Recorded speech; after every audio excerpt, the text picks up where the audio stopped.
ഈ നാടിനെ മൊത്തം കിട്ടിക്കിട്ടാ പറപ്പിച്ച അമൽ ഗുണ്ട. എല്ലാവരും കേൾക്കാൻ വേണ്ടിട്ട് പറയാ, ഇവിടെ ഇരിക്കുന്ന ഓരോരുത്തരും ശ്രദ്ധിക്കണം. എല്ലാവർക്കും എന്റെ ഹാപ്പി ക്രിസ്മസ്. അവളെവിടെ? ഇറങ്ങി വാ സുമി, ഇങ്ങോട്ട് വാ.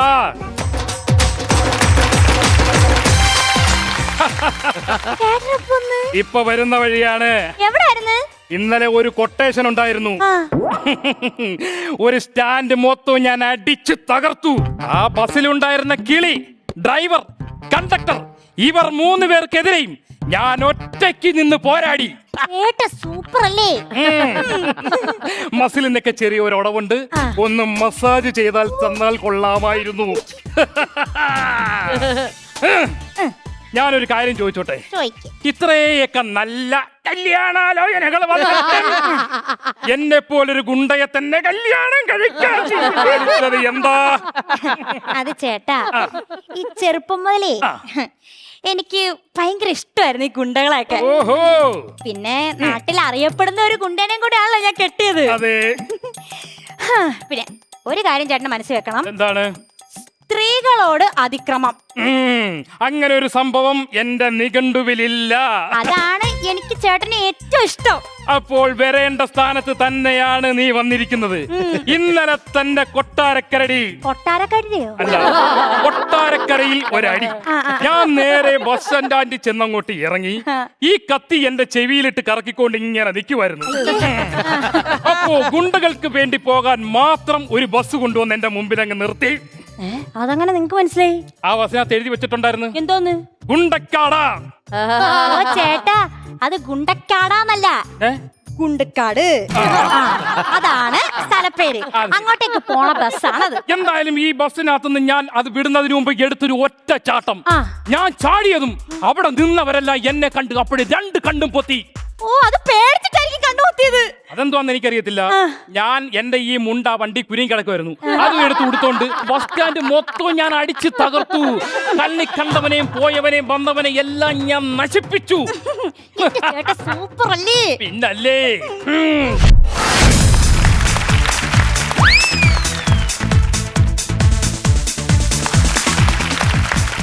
ഇവിടെ ആരുമില്ലേ? ഇല്ല, ഇവിടെ ഉള്ളവരെല്ലാം താന്നുപോയി. പിന്നല്ലാതെ ദേഷ്യം വരത്തില്ലേ? ഇത്രയും വലിയൊരു ഗുണ്ടയും ഗുണ്ടയുടെ സുന്ദരിയായ ഭാര്യയും ഇവിടെ നിൽക്കുമ്പോൾ എങ്ങനെ മുഖത്ത് നോക്കി ചോദിക്കാൻ തോന്നി ഇവിടെ ആരുമില്ല എന്ന്? സ്ത്രീകളോട് അതിക്രമം പാടില്ല. എന്നാ നീ ചോദിക്കേ. എന്താ വേണം? ഞാൻ കൊട്ടാരക്കരയെന്നാ. നിങ്ങളുടെ പേര്? അമൽഗുണ്ട. അവലുണ്ടയോ? പറഞ്ഞോട്ടെ. അമൽഗുണ്ട. നിങ്ങളല്ലേ ഇന്നലെ കൊട്ടാരക്കര തല്ലുണ്ടാക്കാൻ പോയത്? അതെ. കണ്ടോ, ആരാധകർ തിരക്കി വരാൻ തുടങ്ങി. നീ പോയി ഒരു ഗ്ലാസ് വെള്ളം എടുത്തോണ്ട് വാ. എന്താ ആരാധകയെ വന്ന കാര്യം? ഇന്നലെ ചേട്ടൻ അവിടെ ബസ് ഡ്രൈവറെ തല്ലാൻ വേണ്ടി പോയി. അതെ. എന്നിട്ട് ആ കണ്ടക്ടറും ക്ലീനറും എടുത്തിട്ട് ചേട്ടനെ തല്ലി. അതെ. അത് കഴിഞ്ഞ് ഇറങ്ങി വന്നപ്പോ ഒന്നും ചെയ്യാത്ത പാവ എന്റെ ഭർത്താവ് ഉണ്ണിയേട്ടനെ നിങ്ങൾ തല്ലി.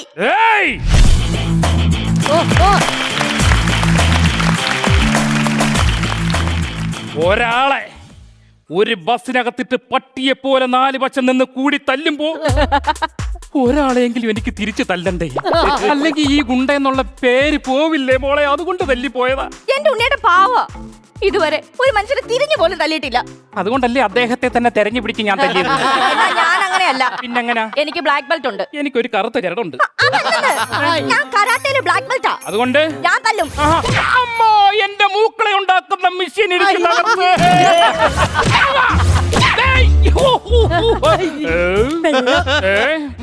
വെള്ളം വേണമെന്ന് വെറുതെ പറഞ്ഞെങ്കിലും കറക്റ്റ് സമയത്ത് തന്നെ നീ വെള്ളം കൊണ്ടുവന്നു. മനുഷ്യ, അതാ കൊച്ചിനുള്ള വെള്ളമാണ്. അയ്യോ, എന്നാ വേറെ ഗ്ലാസ് വെള്ളം എടുത്തോണ്ട് വാ. എന്നിട്ട് ആദ്യമായിട്ടാ എന്റെ ഉണ്ണിയേട്ടൻ കരയുന്നത് ഞാൻ കാണുന്നേ. ഉണ്ണിയേട്ടൻ കരയുന്ന കണ്ടപ്പോ എനിക്ക് തൂട്ടിച്ചാടി ചാവാനാ തോന്നിയത്. അപ്പൊ ഈ 10-25 പേര് എന്നെ വട്ടം കൂടി നിന്ന് തല്ലിയപ്പോ കുട്ടി അവിടെ ഇല്ലായിരുന്നോ? ഇല്ല.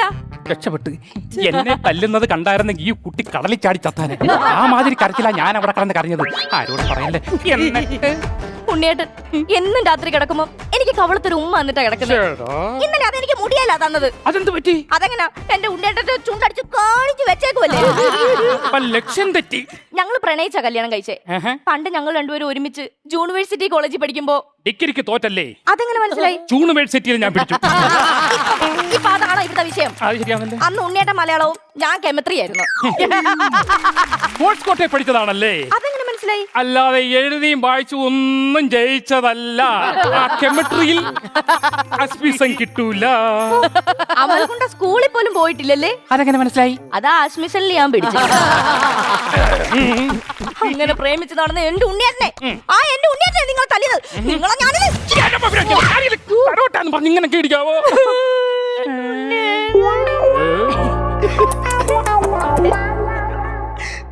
നിങ്ങൾ ആ കൊച്ചിനെ കരയിച്ചല്ലേ?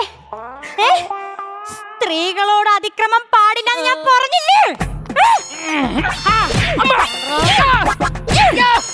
ഞാൻ പറഞ്ഞിട്ടുണ്ടോ സ്ത്രീകളോട് അതിക്രമം പാടില്ലെന്ന്? പറഞ്ഞിട്ടുണ്ടോ? കൊച്ചിനെടുത്തോണ്ട് വന്ന് വെള്ളമാ താഴെ പോയത്. ഞാൻ പോയി വേറെ എടുത്തോണ്ട് വരാം. എനിക്ക് നിങ്ങളുടെ വെള്ളം ഒന്നും വേണ്ട. അരി വെന്തോ എന്തോ. കുഴപ്പമൊന്നുമില്ല. എവിടെ പോയാലും എന്റെ അവസ്ഥ ഇതാണല്ലേ. എന്റെ ഉണ്ണിയേട്ടന്റെ എഴുതുന്ന വിരലുകൾ വരെ നിങ്ങൾ തല്ലി ഒടിച്ചു. എന്റെ ഉണ്ണിയേട്ടൻ ഒരു പോയറ്റായിരുന്നു. മിണ്ടിപ്പോരുത്. ആരോടാണ് എവിടെ വെച്ചാണ് സംസാരിക്കുന്നത് എന്നുള്ള കാര്യം ഓർമ്മ വേണം. ഞാനൊരു ഗുണ്ടയാണ്. ഞാൻ അങ്ങോട്ട് പറയും, അതിന് മറുപടി മാത്രം മതി. ഈ പോയിട്ട് എന്ന് വെച്ചാൽ എന്തുവാ? കവി അങ്ങനെ പറയണം. ഉണ്ണിയേട്ടൻ കോളേജിൽ പഠിക്കുമ്പോൾ ഒരുപാട് കവിതകളൊക്കെ എഴുതുമായിരുന്നു. ഉണ്ണിയേട്ടന്റെ ചോര തിളയ്ക്കുന്ന കവിത കേട്ടിട്ടുണ്ടോ? ഇല്ല, ഞാൻ അന്ന് സ്റ്റാൻഡ് വെച്ച് ഒരു അടി കൊടുത്തപ്പോ ചോര തുപ്പുന്നത് കണ്ടായിരുന്നു. ഉണ്ണിയേട്ടൻ കവിത പാടുമ്പോ ഞാൻ കൂടെ പാടുമായിരുന്നു. അയ്യോ,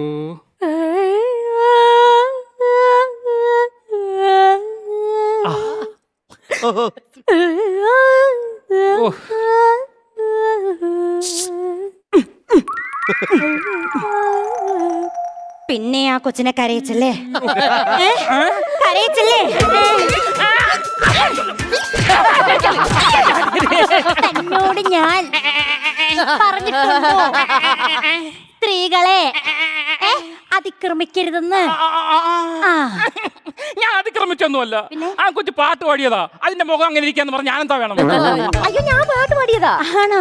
അയ്യോ, എന്താ തുണി അലക്കാനോ തൂത്ത് വാരാനോ അപ്പൊ ഇവിടെ ഇതൊക്കെ തന്നെയല്ലേ? അയ്യോ, ഇവിടെ എപ്പോഴൊന്നുമില്ല. പുറത്തുനിന്ന് ഇഷ്ടം പോലെ. ഇനി എന്നായാലും അങ്ങോട്ടുമില്ല ഇങ്ങോട്ടുമില്ല. നേരെ എന്റെ വീട്ടിൽ വരണം. ഉണ്ണിയേട്ടനെ കാല് പിടിച്ച് മാപ്പ് പറയണം. കൊള്ളാം. ഒരു പെൺകുട്ടിയാണെന്ന് കരുതിയപ്പോൾ തലയിൽ കയറാൻ നോക്കുന്നോ?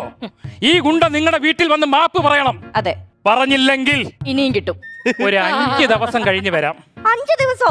ഓ, അത്ര വലിയ തിരക്കുള്ള ഗുണ്ടയാന്നായിരിക്കും. അല്ല, അതുകൊണ്ടല്ല. വണ്ടിക്കൂലിയില്ല കയ്യിലേ. ഇവിടുന്ന് നടന്ന് അവിടെ എത്തുമ്പോഴത്തേക്ക് 5 ദിവസം പിടിക്കും. വണ്ടിക്കൂലിക്കുള്ള 100 രൂപയൊക്കെ ഞാൻ തരാം. 100 രൂപ തരുമോ? അങ്ങനെയാണെങ്കിൽ ഒരു 500 രൂപ. 500 രൂപ എന്തിനാ? വയ്യാതെ കിടക്കുന്ന ഒരാളെ കാണാൻ വരുമ്പം എങ്ങനെ കയ്യും വീശി കയറി വരും? ഇച്ചിരി ആപ്പിൾ മുന്തിരിയൊക്കെ മേടിച്ചോണ്ട് വരാം. അതാ കൊച്ചേ നാട്ടു നടപ്പ്. ഇത്രയെങ്കിലും മര്യാദ നീ എന്റെ ഉണ്ണിയേട്ടൻ തലുമ്പ കാണിച്ചിരുന്നല്ലോ. നിന്നെ ഞാൻ കാലേ വാരി ഞാൻ നിലത്തടിക്കും. എന്തെയോ?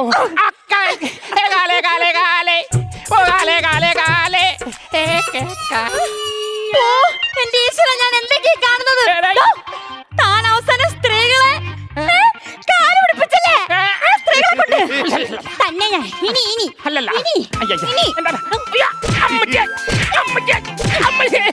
എടോ, തന്നോട് ഞാൻ പറഞ്ഞിട്ടുണ്ടോ സ്ത്രീകളെ ഇങ്ങനെ അതിക്രമിക്കരുന്ന് പറഞ്ഞിട്ടുണ്ടോ?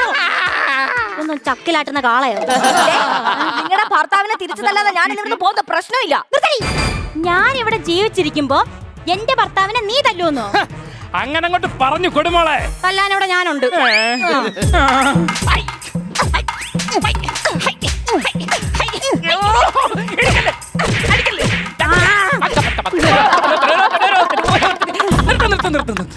ഒന്ന് നിർത്ത്.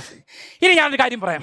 ഇന്ന് മുതൽ ഈ അമൽ ഗുണ്ടയല്ല, പിന്നെ പുൽക്കൂട്ടി കിടക്കുന്ന ഒരു കുഞ്ഞാട്ടുംകുട്ടി. മനസ്സ് മാറി നന്നായെന്നായിരിക്കും. അയ്യോ, അതുകൊണ്ടല്ല. ഇനി ക്രിസ്മസ് കഴിഞ്ഞ് 5 ദിവസം കഴിഞ്ഞാലും ആട്ടുംകുട്ടി പുൽക്കൂട്ടി കിടക്കുന്നത് പോലെ എനിക്ക് ഇവിടെ കിടക്കാനേ പറ്റൂ. സമാധാനമായി. എന്നാ പിന്നെ ഞാൻ പോയേക്കുവാ. അങ്ങനെ അങ്ങ് പോയാലോ? നിക്കവിടെ. നിന്റെ വീട്ടിൽ ചെന്നിട്ട് നീ നിന്റെ ഉണ്ണിയേട്ടനോട് പറയണം എന്ത്? Happy Christmas.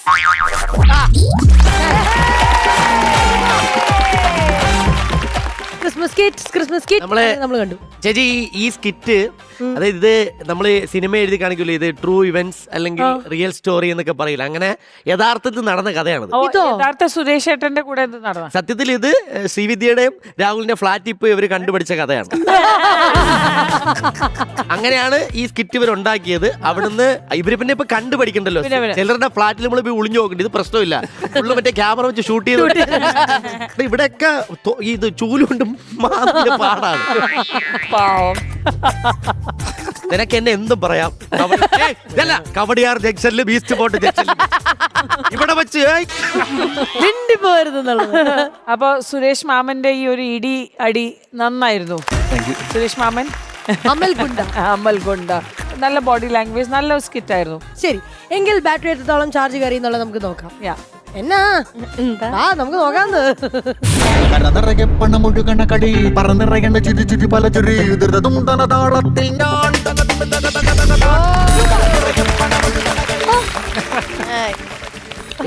നമ്മളിവിടെ എല്ലാവരും ഒരു കുടുംബത്തെ പോലെയല്ലേ നമ്മള്.